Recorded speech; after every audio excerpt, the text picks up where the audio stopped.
Sam Mendes says Olivia Colman very embarrassed about sex scenes.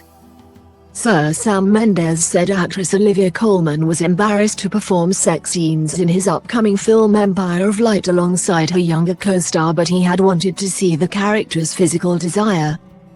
The new film from James Bond director Sir Sam is set in an old cinema in an English seaside town in the early 1980s and explores human connection and romance. It marks the Academy Award-winning filmmaker's first foray into solo screenwriting and was inspired by his childhood growing up around someone who suffered from mental illness. Appearing on the BBC Sunday with Laura Koonsberg programme, Sir Sam said, "The stigma that is still attached to mental illness. There's still a cloak of darkness that's thrown over it. If you come out of hospital and you've just recovered from cancer, I'm immediately saying to you how are you. If you come out of a mental health facility, I don't talk about it, I probably don't ask you the question. So there's still that strange stigma attached to it. My goal primarily in the movie was to try and dramatize the effect and what it is to live through bipolar and manic depression, rather than to explain it." Oscar-winning actress Colman, 48, best known for The Crown and The Favourite, stars in the romantic film alongside 25-year-old Jamaican-British actor Mitchell Ward. Sir Sam said of working with Colman, "She was very embarrassed about performing the sex scenes. As is often the case, you're seeing people at their rawest, at their most emotionally vulnerable. It's like anything, you're trying to push a little further into the places that you're not normally allowed to go into. You're going behind the curtain as it were, and I wanted to see their physical desire." During the interview, Sir Sam, who won the Oscar for Best Director in 1999 with American Beauty, said the great era of going to the cinema is dying. "I look back at my films and I think American Beauty, Revolutionary Road, Away We Go. These would all go to streaming now and that makes me sad," he said.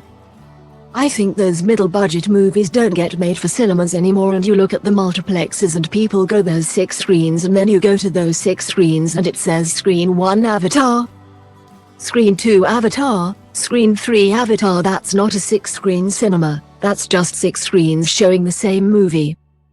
That is a different understanding of why those buildings were created in the first place.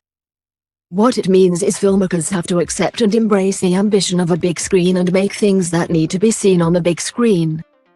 Or they accept that they're going to be seen by millions of people on streaming, which is no bad thing. But the 20th century, the great era of movies, the great entertainment form, which was going out to the movies, that is dying."